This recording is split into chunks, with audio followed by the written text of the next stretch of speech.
Olá!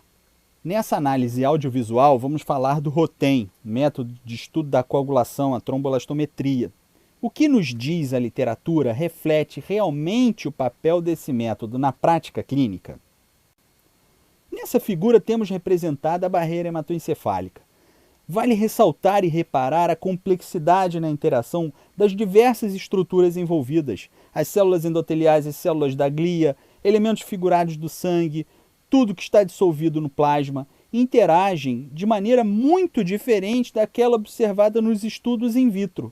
Não podemos necessariamente fazer um paralelo rígido entre os testes que observamos in vitro com tamanha complexidade encontrada na natureza.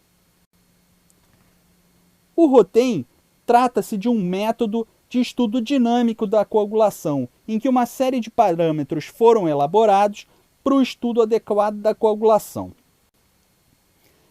Sua utilidade frente a estudos tradicionais da coagulação pode ser ressaltada com base nesse trabalho publicado em 2015, em que o autor coloca de maneira categórica que TAP-NR ou PTT não refletem o processo de formação da trombina, até mesmo porque não foram desenhados com esse propósito.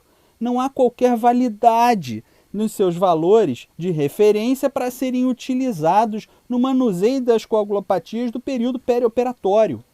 Como muito bem colocado pelo autor, hábitos antigos são muito difíceis de serem eliminados.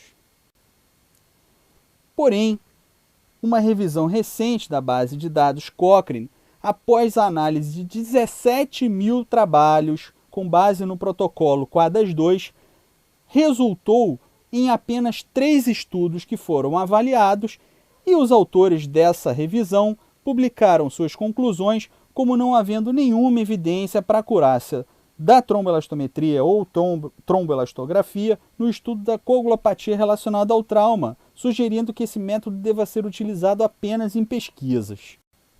Porém, um pouco anteriormente, no ano de 2011, estudando cirurgia cardíaca e transplante de fígado, os autores da base Cochrane colocaram que, avaliando um desfecho mortalidade, os pacientes apresentaram menos transfusões nesses dois cenários. Se avaliarmos que os pacientes que apresentam mais transfusões sanguíneas apresentam pior prognóstico e aumento de mortalidade, indiretamente houve um benefício relacionado a esse método. Muito interessante também, a tromboelastometria apresenta uma praticidade incrível e a resposta à pergunta qual distúrbio de coagulação temos que enfrentar, muito pertinente. Nesse trabalho publicado em 2013 por pesquisadores britânicos, 48 combatentes da Guerra do Afeganistão, vítimas de ferimentos graves, ao serem transferidos para a unidade de atendimento primário hospitalar, tiveram amostras de sangue coletadas na admissão. Seguindo uma metodologia que vai além do propósito desta revisão, os autores concluíram que, com apenas 10 minutos, foram capazes, com boa sensibilidade e especificidade, de traçar o principal distúrbio da coagulação envolvido, o que é bastante útil no cenário perioperatório. Também na terapia intensiva, onde os doentes apresentam inúmeros fatores de risco para o desenvolvimento de coagulopatias, os pacientes que foram manuseados com base em tromboelastometria e tromboelastografia tiveram melhor mortalidade, melhor desfecho, porque foram menos transfundidos, mas criteriosamente transfundidos com base nesse trabalho publicado em 2013.